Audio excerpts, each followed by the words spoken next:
Hello दोस्तों, कैसे आप सभी लोग। आशा करता हूँ दोस्तों अच्छे होंगे। स्वागत है आपका हमारे यूट्यूब चैनल पर बादल एजुकेशन गुरु पर। तो दोस्तों आज की इस वीडियो में बात करेंगे जो भी आपका जीएनएम 2024-25 की रिगार्डिंग जो आपकी एप्लीकेशन फॉर्म है उसके बारे में यहाँ पर चर्चा करेंगे। फॉर्म आपके कब तक आएंगे कब तक नहीं आएंगे वो सारे का सारा प्रोसेस बताएंगे। क्या इसमें आपकी जो भी एलिजिबिलिटी क्राइटेरिया रहता है और किस तरह से इसमें जो भी एडमिशन का प्रोसेस रहता है वो सारी की सारी हम चर्चा आपसे करेंगे। और दोस्तों आप अगर जो हमारे यूट्यूब चैनल पर पहली बार विजिट की हो तो यूट्यूब चैनल को जरूर सब्सक्राइब कर लें और बेल आइकन को प्रेस कर लें ताकि आने वाला हर एक आगामी नोटिफिकेशन आपके पास पहुंचे और पहुंचता रहे इन फ्यूचर, क्योंकि यहाँ से आपको मिलती है सटीक इन्फॉर्मेशन और पल पल की खबर। तो चलो दोस्तों वीडियो को स्टार्ट करते हैं। तो जैसा कि आप सभी विद्यार्थियों को विदित होगा, अभी आपको पता है कि जो 2023-24 की जो फॉर्म है उसकी भी अभी प्रोसेस खत्म हुआ है जस्ट, ठीक है ना।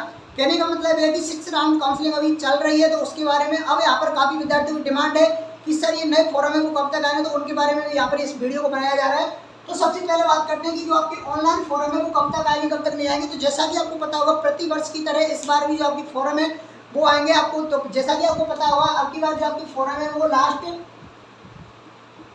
अगस्त तक पूरी संभावना आने की, ठीक है। लास्ट अगस्त और आपका जो भी है फर्स्ट वीक ऑफ सितंबर, ठीक है ना। फर्स्ट वीक ऑफ सितंबर तो जब तक आपके ये फॉर्म है वो आएंगे, ठीक है ना।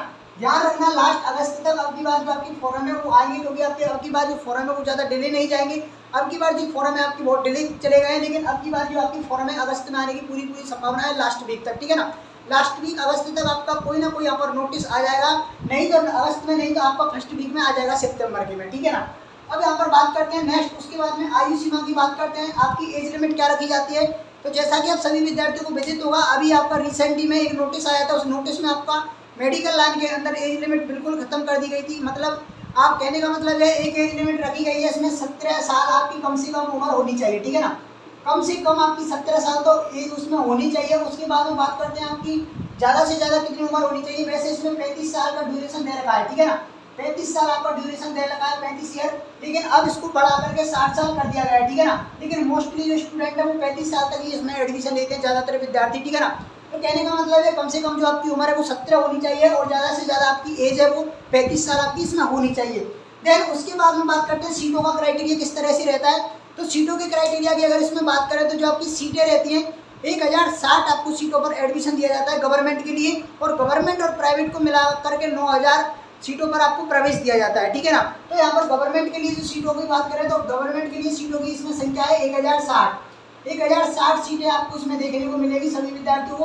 अब यहाँ पे बात करते हैं 1060 सीटों में किस तरह से जो एडमिशन का क्राइटेरिया रहता है।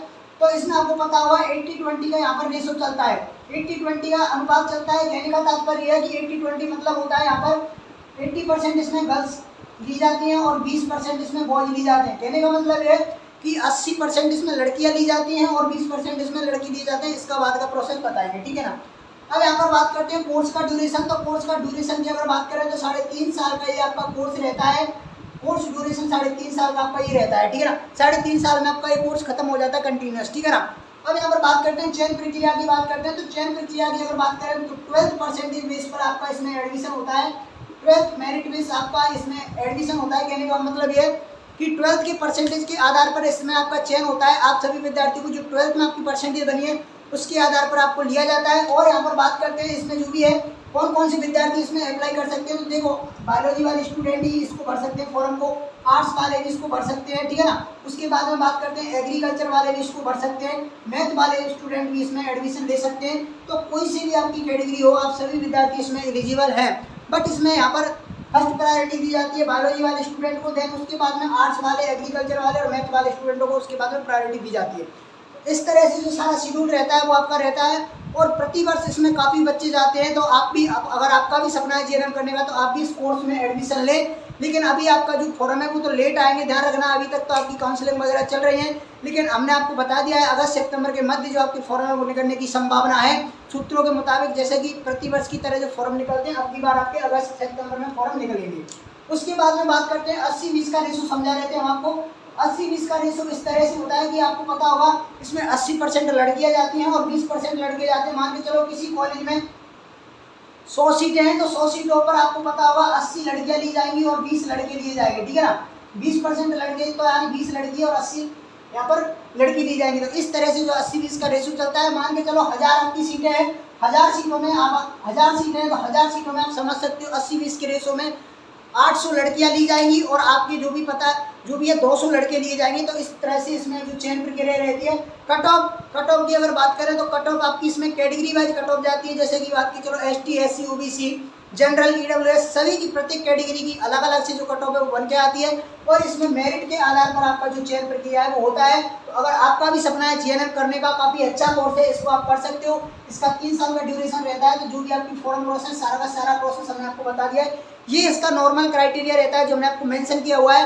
बाकी आपका भी अगर सपना है तो आप भी GNM कर सकते हो। और भी आपकी कोई क्वारीज हो तो कमेंट सेक्शन में कमेंट कर देना, समय मिलते ही हम आपको रिप्लाई दे देंगे। बाकी नेक्स्ट वीडियो में मिलते हैं, जब तक के लिए धन्यवाद। Thanks for watching, take care, bye bye.